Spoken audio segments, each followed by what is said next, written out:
காவிரி நதிநீர் விவகாரத்தில் காவிரி மேலாண்மை ஆணையம் மற்றும் உச்சநீதிமன்றத்தின் தீர்ப்பையும் மதிக்காத கர்நாடக அரசு அம்மாநிலத்தில் பருவமழை கொட்டி தீர்க்கும் காலகட்டங்களில் உபரி நீரை திறந்து விடுவதையும் தமிழகத்திற்கு தேவைப்படும் நேரங்களில் உரிய நீரை வழங்க மறுப்பதையுமே வாடிக்கையாக கொண்டிருக்கிறது.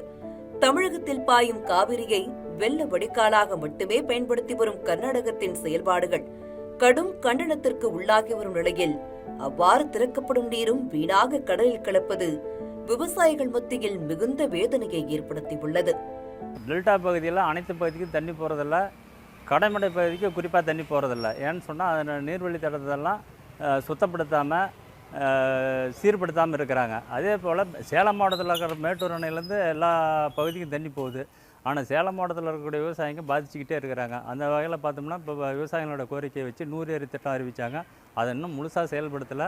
அதே சமயம் அந்த ஏரிங்களுக்கெலாம் தண்ணி போனாலுமே அந்த ஏரிங்களுக்கு தண்ணி வரக்கூடிய நீர்வழி பாதையை நிறையா ஆக்கிரமிப்பு பண்ணி எல்லாம் தூர் வராமல் அப்படியே இருக்கிறதுனால அந்த ஏரிங்களுக்கும் தண்ணி வரல. அந்த ஏரியிலேருந்து வாய்க்கால் பாசனத்தில் விவசாயிகளுக்கு போய் கடமடை வரைக்கும் போய் சேரக்கூடிய பகுதியும் ஆக்கிரமிப்பில் இருக்கிறதுனால அதெல்லாம் அரசாங்கம் உடனடியாக போர்க்கால அடிப்படையில் நடவடிக்கை எடுத்து ஏரிக்கு தண்ணி விட்டால் மட்டும் போதாது, அது அனைத்து பகுதிக்கும் போய் பயன்படக்கூடிய வகையில் நடவடிக்கை எடுத்து இதெல்லாம் தூர்வாரி சீர்படுத்தணும். ஒவ்வொரு ஆண்டும் மேட்டூர் அணையில் இருந்து திறக்கப்படும் நீர் வீணாக கடலில் கலக்கும் நிலையில் அதனை தடுத்து நிறுத்தும் வகையில் தடுப்பணைகள் கட்டவோ விவசாயத்திற்கு பயன்படுத்தவோ எந்தவித நடவடிக்கைகளையும் எடுக்காத திமுக அரசால் விவசாயிகள் கடும் இன்னல்களுக்கு உள்ளாகி வருகின்றனர்.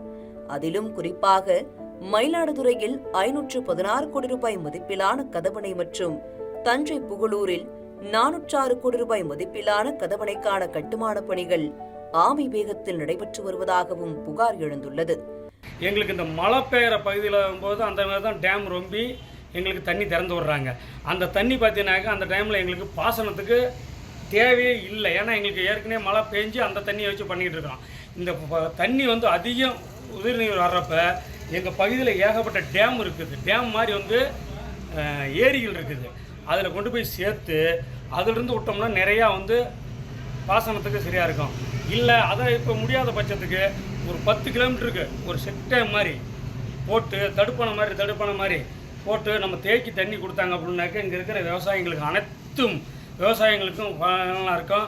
காவிரி வைகை குண்டாறு திட்டத்தை செயல்படுத்துவோம் என்ற அறிவிப்பு ஒவ்வொரு நிதிநிலை அறிக்கையிலும் தவறாமல் இடம்பெறுகிறதே தவிர அந்த திட்டத்தை செயல்படுத்துவதற்கான நடவடிக்கைகள் துளி அளவும் தொடங்கவில்லை என விவசாயிகள் குற்றம் சாட்டியுள்ளனர். ஒவ்வொரு ஆண்டும் மேட்டூர் அணையில் இருந்து திறக்கப்படும் நீர் விவசாயத்திற்கு பயனின்றி வீணாக கடலில் கலப்பது தொடர்கதையாகி வருவதாகவும் விவசாயிகள் தங்களின் ஆதங்கத்தை வெளிப்படுத்துகின்றனர். ஏற்கனவே மழை, வெள்ளம், புயல் போன்ற இயற்கை பேரிடர்களால் பெரும் இழப்பை சந்தித்து வரும் நிலையில் உரிய நேரத்தில் கிடைக்க வேண்டிய நீரும் கிடைக்காத காரணத்தினால் பாசன நிலங்களின் பரப்பளவு ஆண்டுக்காண்டு குறைந்து கொண்டே வருகிறது. தமிழகத்துக்கு 177 டிஎம்சி தண்ணீர் ஒவ்வொரு இயரும் கொடுக்கணும்னு ஆணையே போட்டிருக்கு. அதன்படி கர்நாடகா தண்ணி கொடுக்காம அவங்களுக்கு எப்பெல்லாம் பருவமழை பெஞ்சு தன்னுடைய கொள்ளளவு மீறி தண்ணி வழியுதோ அந்த தண்ணியெல்லாம் திறந்து விட்டு நமக்கு 177 டிஎம்சியை தண்ணியை கணக்கு பண்ணி கொடுத்துட்றாங்க. இது மட்டும் இல்லாமல் நம்மளுக்கு திறக்கப்படுற தண்ணி 177 டிஎம்சியை தாண்டி ஒவ்வொரு முறையும் திறக்கப்படும் போது அந்த உபரி நீர் கடலில் விரயமாக போய் கலக்குது.